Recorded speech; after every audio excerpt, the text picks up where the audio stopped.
Welcome back to shadow cinemas. இன்னைக்கு எபிசோடில் 2004லேருந்து 12 வரைக்கும் 8 சீசன் 177 எபிசோடு ஓடின ஒரு ஃபண்டாஸ்டிக்கான சீரீஸ் இந்த ஹவுஸ் எம்டி பற்றி தான் பார்க்க போகிறோம். பயங்கர அடிக்டிவாக இருக்கும். கண்டிப்பாக எல்லாரும் பார்க்க வேண்டிய ஷோ. நோட் பண்ணிக்கோங்க. இந்த ஷோவோட பிளாட் படி டைட்டிலர் கேரக்டரான டாக்டர் ஹவுஸ் ரொம்ப அரகண்டான ஒரு லோன்லி பர்சன், பட் பயங்கரமான புத்திசாலி. யாராலையும் கிராக் பண்ண முடியாத கேசஸை ஈஸியாக டயக்னோஸ் பண்ணி ட்ரீட் பண்ணுவார். ஒரு எபிசோடுக்கு ஒரு கேஸுன்ற மாதிரி கொண்டு போவாங்க. செம்ம இன்ட்ரெஸ்டிங்காக இருக்கும். ஓவரால் சீரீஸ் அப்படின்னு பார்க்கும்போது ஃபண்டாஸ்டிக்காக எந்த ஒரு சீசனுமே டல்லாக இல்லாமல், ஒரு போரிங் எபிசோடு கூட இல்லாமல் அவ்வளோ சூப்பராக கிராஃப்ட் பண்ணியிருப்பாங்க. ஒரிஜினல் ட்ரையாலஜியான மொதல் 3 சீசனில் சீசனுக்கு ஒரு வில்லன்ற மாதிரி கொண்டு போவாங்க. சீசன் 4ல் ஒரு மேஜர் சேஞ்ச் கொண்டு வந்திருப்பாங்க. ஆரம்பத்தில் என்னடா இது, எதுக்கு இது அப்படின்ற மாதிரி இருக்கும். போக போக பயங்கர இன்ட்ரெஸ்டிங்காக இருக்கும். சீசன் 5 பொறுத்த வரைக்கும் ஒரு மேஜரான சேஞ்ச் ஸ்கிரிப்டில் இல்லாமல் வெளியே நடந்திருக்கும். அது அந்த ஷோவையே மொத்தமாக மாற்றி அமைச்சிருச்சு. அது உங்களுக்கு பார்க்கும்போதே தெரியும். 6th சீசனை பொறுத்த வரைக்கும் வித்தியாசமான அப்ரோச்சாக இருக்கும். 7 and 8 டோட்டலாக டிஃப்ரெண்ட்டாக கொடுத்துருப்பாங்க. இந்த ஷோவை நம்ம இதோட போதும் முடிச்சிக்கலாம் அப்படின்ற மாதிரி ஐடியா பண்ணி முன்னாடியே ஒரு ப்ராப்பரான கன்க்ளூஷனுக்கு பிளான் பண்ணி கொண்டு போயிருப்பாங்க. எஸ், ஒரு கம்ஃபர்டபுளான ஹாப்பி எண்டிங் கிளைமேக்ஸில் இருக்குது. அண்ட் ஆப்வியஸ்லி இந்த ரீசனுக்காகவே நம்ம இதை பாராட்டி ஆகணும். இந்த மாதிரியான லாங் ரன்னிங் சீரீஸில் ஏதோ ஒரு காரணத்துக்காக கண்டிப்பாக அந்த ஃபைனல் சீசன் அப்படிங்கிறத பயங்கரமாக சொதப்பிடுவாங்க. பட் இங்கே ஒரு ப்ராப்பரான கிளைமேக்ஸ் இருக்குது. அதுவும் ஹாப்பி எண்டிங்காக இருக்குது.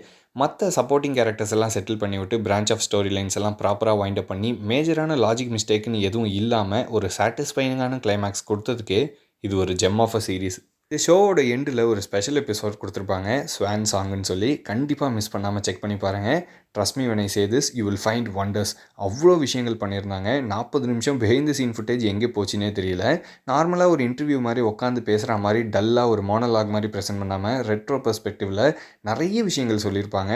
இவ்வளோ விஷயங்கள் பண்ணியிருக்கீங்களா அப்படின்னு நினைக்கும் போதே பயங்கர மலைப்பாக இருக்கும்.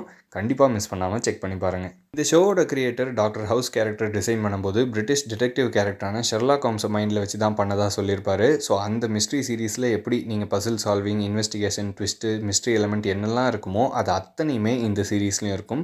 என்ன கிரைமுக்கு பதிலாக மெடிசனலாக இருக்கும், அவ்வளோதான். எப்படி அந்த டயக்னாசிஸ் பண்ணுறாரு, ஃபைனலாக அந்த பேஷண்ட்டுக்கு அப்படி என்ன தான் பிரச்சனை அப்படிங்கிறத சூப்பராக ரிவீல் பண்ணுவாங்க. ஒரு எபிசோடுக்கு ஒரு கேஸ் அப்படின்னும் போது ஒரு எபிசோடோட எண்டில் தான் எப்படியும் ஆக்சுவலாக என்ன டிசீஸ் அப்படிங்கிறத சொல்லுவாங்க. மீன் டைமில் சொல்கிறதெல்லாம் சும்மா தான் அப்படிங்கிற ஒரு மைண்ட் செட் நம்மளுக்கு ஒரு ஃபியூ எபிசோட்ஸ் பார்க்கும்போதே இந்த சீரீஸ் என்ன மாதிரியான ஒரு ஸ்ட்ரக்சரில் போகுது அப்படிங்கிற அந்த டெம்ப்ளேட் புரிஞ்சிடும். பட் அந்த இது போர் அடிக்கக்கூடாதுன்றதுக்காக நிறைய ஸ்பைஸ் அப் பண்ணுறதுக்கு சூப்பராக ஆட் பண்ணியிருப்பாங்க. லைக் அடல்ட் கண்டென்ட்டை பொறுத்த வரைக்கும் ரொம்ப மினிமலாக தான் இருக்கும். நியூடிட்டி அப்படிங்கிறது ஸ்க்ரீனில் அப்பியர் ஆகாது. Sexism, racism and age work base பண்ண நிறைய ரோஸ்டிங் செஷன்ஸ் உள்ளே வச்சுருப்பாங்க. சொந்த டீமில் ஆரம்பித்து பாஸ் வரைக்கும் பாரபட்சமே பார்க்காம பயங்கரமாக கலாய்ப்பார். அண்ட் இந்த ஜீனியஸ் கேரக்டர் ப்ளே பண்ணுற அந்த மைண்ட் கேம்ஸ், ட்ரிக்ஸு அதெல்லாம் பயங்கர என்கேஜிங்காக இருக்கும். இந்த ஷோவில் காட்டுற அத்தனையுமே உண்மை கிடையாது. நிஜ வாழ்க்கையில் இருக்க டிசீசஸை எடுத்து தான் கொஞ்சம் ஃபிக்ஷனை ஆட் பண்ணி ஸ்பைஸ்அப் பண்ணி தான் ஒவ்வொரு எபிசோடையும் ப்ரெசென்ட் பண்ணியிருப்பாங்க. ஆனால் இந்த எபிசோடில் அந்த பிரச்சனை என்ன, ஆக்சுவலாக அந்த விக்டிமுக்கு இருக்க ப்ராப்ளம் என்ன அப்படிங்கிறத எக்ஸ்பிளைன் பண்ணும்போது கொஞ்சம் கிராஃபிக்கல் கண்டென்ட்டில் பாடிக்குள்ளே என்ன நடக்குது அப்படிங்கிறத ரொம்ப கோரியாக காட்டுவாங்க. தயவு செய்து சாப்பிடும்போது மட்டும் பார்க்காதீங்க. எப்போ அந்த கண்டென்ட் வரும்னே சொல்ல முடியாது. இந்த டாக்டர் ஹவுஸ் ரொம்ப பெரிய ஜீனியஸாக இருந்தாலும் இவருக்கு ஆன்டி சோஷியல் டிசார்டர் இருக்க மாதிரி ரொம்ப டிப்ரெஸ்டாக ஒரு லோன்லியான பர்சனாக காமிச்சிருப்பாங்க. சோஷியலைஸ் பண்ண முடியாமல், கேதரிங்ஸ் ஒரு ஃபங்க்ஷனுக்கு போய் மிங்கிள் ஆக முடியாமல் இவரோட பாயிண்ட் ஆஃப் வியூவில் மற்றவங்களை எப்படி பார்க்குறாரு அப்படிங்கிறத ரொம்ப நல்லா சொல்லியிருப்பாங்க. நீங்களுமே டிப்ரெஸ்டாக தனியாக இல்லை சோஷியலைஸ் பண்ண முடியாமல் ஆளாக இருந்தீங்க அப்படின்னா டெஃபினட்டாக ட்ரை பண்ணி பாருங்கள். One of the best TV show. உங்களுக்கு நிறைய விஷயங்கள் புரியும்.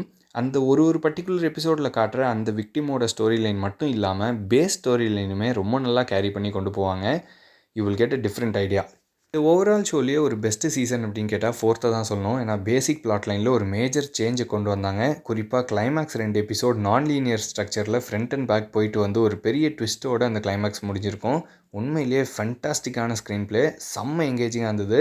இந்த என்டையர் ஷோலேயே அதிக ஸ்க்ரீன் ஸ்கோர் அந்த எபிசோட்ஸ்க்கு தான் கிடச்சிது. கண்டிப்பாக மிஸ் பண்ணாமல் செக் பண்ணி பாருங்கள். அண்ட் ஃபைனலி இந்த டாக்டர் ஹவுஸாக வேறு யாராலையுமே நடிச்சிருக்க முடியாது. ஹியூ லாரி அப்படி ஒரு ப்ரில்லியண்ட்டான பர்ஃபார்மன்ஸ் கொடுத்துருந்தாரு. ஒரு பிரிட்டிஷ் பர்சனாக அமெரிக்கன் சாயிலில் வந்து எம்ஏ அவார்டு வின்னராக மாறி 8 சீசன் சக்ஸஸ்ஃபுல்லான டிவி ஷோ முடித்து அந்த டைமில் கின்னஸ் ரெக்கார்டே மோஸ்ட் வாட்ச்டு கேரக்டர்னு மாற்றிருக்காருன்னா நம்பவே முடியல. கொஞ்சம் கூட அந்த பிரிட்டிஷ் ஆக்சென்ட் இல்லாமல் அமெரிக்கன் மாதிரியே பேசியிருப்பார்.